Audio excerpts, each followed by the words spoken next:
بسم الله الرحمن الرحيم والفجر وليال عشر والشفع والوتر والليل إذا يسر هل في ذلك قسم لذي حجر ألم تر كيف فعل ربك بعاد إرم ذات العماد التي لم يخلق مثلها في البلاد وثمود الذين جابوا الصخر بالواد وفرعون ذي الأوتاد الذين طغوا في البلاد فأكثروا فيها الفساد فصب عليهم ربك سوط عذاب إن ربك لبالمرصاد فأما الإنسان إذا ما ابتلاه ربه فأكرمه ونعمه فيقول ربي أكرمن وأما إذا ما ابتلاه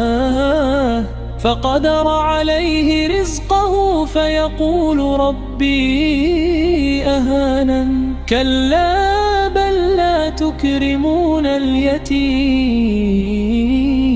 ولا تحاضون على طعام المسكين وتأكلون التراث أكلا لما وتحبون المال حبا جما كلا إذا دكت الأرض دكا دكا وجاء ربك والملك صفا صفا وجيء يومئذ بجهنم يومئذ يتذكر الإنسان وأنى له الذكرى يقول يا ليتني قدمت لحياتي فيومئذ لا يعذب عذابه أحد ولا يوثق وثاقه أحد يا أيتها النفس المطمئنة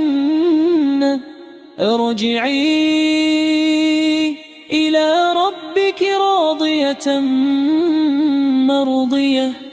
فادخلي في عبادي وادخلي